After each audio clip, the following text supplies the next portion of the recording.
کے دن خصوصی طور پر درود شریف پڑھنے کی تاکید ہے، کیونکہ آپ نے اس کا خود حکم دیا. آپ صلی اللہ علیہ وسلم نے فرمایا جمعہ کے روز کثرت سے مجھ پر درود پڑھا کرو، جو آدمی جمعہ کے روز مجھ پر درود بھیجتا ہے وہ میرے سامنے پیش کیا جاتا ہے. اسی طرح دعا سے پہلے، دعا کے بعد، پھر جہاں کہیں آپ کا نام لیا جا رہا ہو یا لکھا جا رہا ہو یا کسی بھی طرح آپ کا ذکر آئے وہاں آپ کے لیے درود پڑھنا. اسی طرح مسجد میں داخل ہوتے وقت درود شریف پڑھنا، مسجد سے نکلتے وقت درود شریف پڑھنا، پھر نماز سے فارغ ہونے کے بعد درود شریف پڑھنا. یعنی ایک تو نماز کے اندر ہے، لیکن نماز سے فراغت کے بعد، پھر اسی طرح ہر مجلس میں آپ پر درود پڑھنا ضروری ہے. پھر اسی طرح صبح و شام کے اوقات میں، یعنی یہ تمام مواقع ایسے مواقع ہیں جس میں آپ درود شریف پڑھ سکتے ہیں. اور موقع کوئی ہو یا نہ ہو، دن یا رات کی گھڑیوں میں سے جس گھڑی میں آپ چاہیں، جب چاہیں، چلتے پھرتے کام کاج کرتے، آپ اللہ کے رسول صلی اللہ علیہ وسلم کو یاد کر سکتے ہیں، آپ کے لیے درود اور سلام پڑھ سکتے ہیں. نبی صلی اللہ علیہ وسلم پر درود شریف پڑھنے کے کئی صیغے ہمارے ہاں مشہور ہیں. اس میں کچھ تو وہ ہیں جو آپ صلی اللہ علیہ وسلم سے ثابت ہیں، اور کچھ ایسے ہیں کہ جو لوگوں نے بعد میں خود بنا لیے ہیں. تو وہ ایسے تمام ورژن یا ایسی تمام عبارتیں جو لوگوں نے خود اس معنی کی بنائی ہیں، خواہ وہ عربی میں ہیں یا اردو میں ہیں، تو ان کو پڑھنے کی حد تک تو پڑھا جا سکتا ہے. یعنی اگر نثر میں کوئی ایسی عبارت موجود ہے جس میں آپ صلی اللہ علیہ وسلم کے لیے دعا کی گئی ہے یا آپ کی مدح کی گئی ہے یا آپ پر سلام بھیجا گیا ہے، خواہ وہ نثر میں ہو یا شعر میں، تو اس میں حرج تو کوئی نہیں. لیکن وہ چیز جو خود آپ صلی اللہ علیہ وسلم نے ہمیں سکھائی اور جو آپ کی طرف سے ہمیں ملی، اس کا مقام باقی ہر انسان کے کلام پر کہیں بلند ہے، کہیں زیادہ فائدہ مند ہے. تو وہ درود شریف جو مسنون ہے، وہ صیغہ جو آپ سے ثابت ہے، اس کا پڑھنا افضل ہے، وہی اصل درود ہے. اور باقی تو انسانوں کے خیالات یا جذبات کا اظہار ہے، خواہ وہ شعر میں ہو، خواہ وہ نثر میں ہو، خواہ وہ اردو میں ہو، خواہ پنجابی میں ہو یا کسی اور زبان میں ہو، وہ تو پھر انسانوں کے کلام ہے نا. تو جس طرح اللہ سبحانہ وتعالیٰ کے کلام کو باقی تمام انسانوں کے کلام پر فضیلت ہے، اسی طرح نبی صلی اللہ علیہ وسلم کے کلام کو بھی باقی انسانوں کے کلام پر فضیلت ہے. ایک عام شاعر کتنی بھی خوبصورت بات کرے، لیکن اللہ کے رسول صلی اللہ علیہ وسلم سے آگے تو اس کی بات نہیں ہو سکتی. ایک عام انسان کتنے بھی خوبصورت انداز میں آپ صلی اللہ علیہ وسلم کا ذکر خیر کرے، لیکن وہ اس کے برابر تو نہیں ہو سکتا جو نبی صلی اللہ علیہ وسلم نے خود ہمیں دیا. تو بہترین صیغہ وہی ہے جو ہم نماز میں پڑھتے ہیں، جسے درود ابراہیمی کہا جاتا ہے، اور اس کا پڑھنا باعث اجر و ثواب ہے اور اس میں کوئی شک ہی نہیں. اسی طرح یہ چونکہ تھوڑا طویل ہے تو اس کو مختصر انداز میں بھی آپ پڑھ سکتے ہیں. مثلا صرف اگر آپ صلی اللہ علیہ وسلم کہہ رہے ہیں تو یہ بھی درست ہے، یہ بھی درود شریف مکمل ہے ایک طرح سے، اگرچہ مختصر ہے. اسی طرح اللہم صلی وسلم علی نبینا محمد، یہ بھی آپ پڑھ سکتے ہیں. صلی اللہ علی النبی الکریم کہہ سکتے ہیں. تو مختصر ہو یا درود ابراہیمی کچھ طویل شکل میں ہو، اصل چیز تو ذکر میں مشغول ہونا ہے.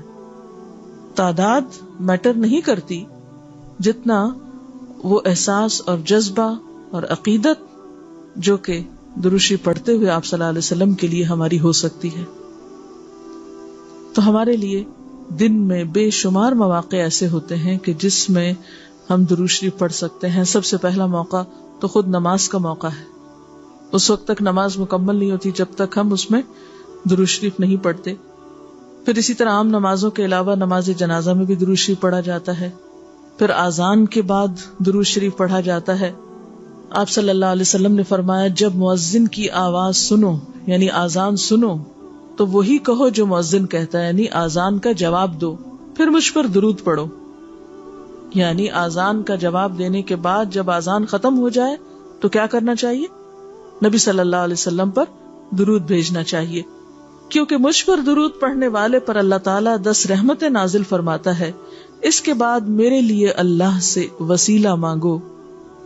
جو جنت میں ایک مقام ہے جو جنتیوں میں سے صرف کسی ایک ہی کو ملے گا، اور مجھے امید ہے کہ وہ جنتی میں ہی ہوں گا، یعنی آپ صلی اللہ علیہ وسلم ہی کے لیے وہ مقام ہے۔ اور آپ نے یہ بھی فرمایا کہ من سألی اللہ الوسیلہ، جس نے اللہ سے میرے لیے وسیلہ کی دعا کی، یعنی درود شریف کے علاوہ آت محمد الوسیلۃ دعا ہم پڑھتے ہیں، یہ دعا بھی پڑھی جانی چاہیے، تو جس نے یہ دعا پڑھی اس کے لیے میری شفاعت واجب ہو جائے گی، یعنی قیامت کے دن پھر میں اس کے لیے شفاعت کروں گا۔ پھر یہ کہ درود شریف نہ صرف یہ کہ دنیا میں انسان کے لیے فائدے کا باعث ہے، بلکہ آخرت میں انسان کے لیے شفاعت کا ذریعہ بھی ہے۔ درود شریف پڑھنے والوں کو نبی صلی اللہ علیہ وسلم کی شفاعت نصیب ہوگی۔ آپ نے فرمایا جس نے 10 مرتبہ صبح و شام مجھ پر درود بھیجا اسے قیامت کے دن میری شفاعت حاصل ہوگی۔ اب یہ کہ اگر زیادہ وقت نہ بھی ملے تو 10 دفعہ درود شریف پڑھنا آخر کیا مشکل ہے، کتنی دیر لگ جائے گی، لیکن اس کا اجر و ثواب اور اس کا فائدہ کس قدر ہے۔ پھر اسی طرح درود شریف دعاؤں کی قبولیت کا ذریعہ بھی بنتا ہے، یعنی اگر دعا کرنے سے پہلے درود شریف پڑھا جائے اللہ تعالیٰ کی حمد و ثنا کے بعد تو اس سے دعا کی قبولیت میں اضافہ ہوتا ہے۔ نبی صلی اللہ علیہ وسلم کے ساتھ حضرت عبداللہ بن مسعود اور حضرت ابوبکر اور حضرت عمر تشریف فرما تھے، تو حضرت عبداللہ بن مسعود کہتے ہیں کہ میں نماز پڑھ رہا تھا، میں بیٹھا تو پہلے اللہ تعالیٰ کی حمد و ثنا کی، پھر آپ پر درود بھیجا، پھر اپنے لیے دعا کی، تو آپ نے فرمایا اللہ سے مانگو ضرور دیے جاؤ گے، یعنی جس طریقے سے تم نے دعا کی ہے کہ پہلے اللہ تعالیٰ کی حمد و ثنا کی ہے، پھر درود شریف پڑھا ہے، تو اب جو بھی تم دعا مانگو گے وہ دعا قبول ہوگی۔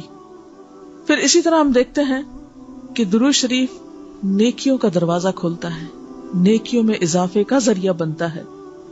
آپ نے فرمایا جس نے مجھ پر ایک دفعہ درود بھیجا اللہ تعالیٰ اس کے نامہ اعمال میں 10 نیکیاں لکھے گا۔ پھر اسی طرح فرشتوں کی دعائیں آتی ہیں اس شخص کے لیے جو درود شریف پڑھتا ہے۔ رسول اللہ صلی اللہ علیہ وسلم نے فرمایا جب تک کوئی مسلمان مجھ پر درود بھیجتا رہتا ہے اس وقت تک فرشتے اس کے لیے دعائیں رحمت کرتے رہتے ہیں، یعنی آپ درود شریف پڑھیں تو فرشتے آپ کے لیے دعا کرنے میں لگ جاتے ہیں۔ اب جو چاہے کم پڑھے اور جو چاہے زیادہ پڑھے، یعنی کتنی دعائیں چاہیے اس کو۔ دیکھیں ہم عام طور پر کتنا کہتے ہیں دوسروں سے کہ پلیز ہمارے لیے دعا کیجیے، ہمیں دعا میں یاد رکھیے، دوسروں کی ایک طرح سے منت سماجت کر رہے ہوتے ہیں، لیکن کتنا آسان طریقہ ہے فرشتوں کی دعائیں لینے کا کہ انسان درود شریف پڑھنا شروع کر دے۔ اور وہ شخص جو درود نہ پڑھے وہ صرف اپنے آپ ہی کو نقصان دیتا ہے، اس لیے کہ درود شریف نہ پڑھنا انسان کے بخیل ہونے کی علامت ہے۔ آپ صلی اللہ علیہ وسلم نے فرمایا جس کے سامنے میرا نام لیا جائے اور پھر وہ مجھ پر درود نہ پڑھے تو وہ بخیل ہے۔